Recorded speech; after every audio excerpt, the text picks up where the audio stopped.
After high school, Leo Miller joined the Army's 10th Mountain Division at Camp Hale, Colorado, where he went on to officer training at Fort Benning, Georgia, and served as Second Lieutenant Mountain Infantry during World War II. After the war, he attended the University of Southern California, initially studying mathematics and physics. On a summer break, he and a friend attempted to ascend Alaska's Mount Vancouver, the highest unclimbed mountain in North America. Returning from this adventure, he found himself restless and unsuited to indoor confinement. In search of an outdoor career, he received his degree in geology in 1950. Searching for uranium became an urgent matter for the country, and the need for exploration geologists led to his employment with the U.S. Atomic Energy Commission, AEC, in 1951.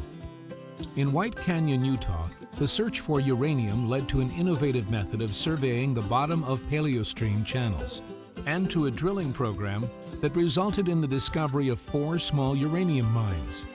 The AEC subsequently provided Leo a research fellowship to pursue his PhD at Columbia University. After graduate school, Leo worked for PIC Uranium, where he studied massive sulfide deposits in New Brunswick. Observations during this work led to his first musings. The deposits appeared to be linked to rhyolitic volcanism. In 1957, Leo began exploring for massive sulfides in the Canadian Shield in search of copper, lead, and zinc for Texas Gulf, TGS. During this time, he developed his theory massive sulfide deposits stemmed from volcanic processes. After a year mapping Archean volcanic arcs plus associated rhyolites, Leo employed a new airborne electromagnetic tool to be flown along grid lines he had mapped out. This approach took airborne measurements of the Earth's magnetic field and provided gridded data describing the magnetic anomalies caused by variations in Earth materials and structure. In the spring of 1959, a huge anomaly in the survey area Leo named Kidd Creek Zone was evident. This anomaly is one of the largest and richest volcanogenic base metal deposits in the world, Kidd Creek Mine. In 1960, TGS directed Leo to phosphate exploration in North America. He examined all the existing phosphate mines in the U.S. His research identified a previously explored and abandoned deposit in North Carolina on the Pamlico River. Previous efforts concentrated on the north side of the river, however. Leo's work led him to the south side, where he confirmed a large phosphate deposit estimated to have a 300-year lifespan. He stayed on to develop the site, and 52 years later, Lee Creek Mine is still operational. Tired of production, Leo jumped at an offer from now Texas Gulf Incorporated to return to field exploration in Australia, discovering nickel, copper, and iron deposits. Leo returned to the U.S. in 1973 and was later promoted to Vice President of Worldwide Exploration for now Texas Gulf Incorporated. He led his inherited staff on field trips, or death marches as they became known, to weed out those who could not live up to his standards.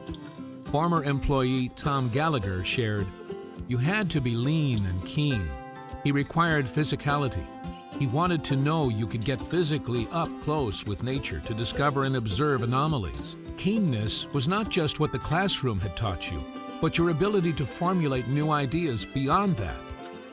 Leo believed aerial reconnaissance and remote sensing were extremely important to grassroots exploration. Any geologist worth his salt should be able to pilot over targets and mentally note the features which might indicate a hidden deposit. In the late 70s, Leo enrolled Texas Gulf as one of the original sponsors of the U.S. GeoSat Committee, which went on to pioneer early advances in the use of satellite imagery for geological applications worldwide. Far removed from the thrill of ore deposit discovery, management did not suit Leo. In 1981, Leo left Texas Gulf to form Miller Exploration Company. His final endeavor was a gold project in Nevada, where he spent several years prospecting and acquiring promising claims. Considered one of the most successful explorationists of the mid-20th century, Dr. Leo J. Miller received the Society of Mining, Metallurgy, and Exploration's 2001 Robert M. Dreyer Award in recognition of outstanding achievement in ore discoveries. and was the Society of Economic Geologists Thayer Lindsley Distinguished Lecturer for 1983 through 1984 on applied geology.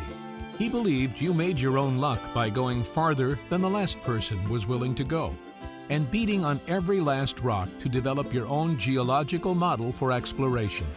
He had a definite process, beginning with a year or more of office research and visits to known deposits, followed by exhaustive field work, which could last 4 or 5 years. By this time, you either found a mine or broke your pick, as he liked to say.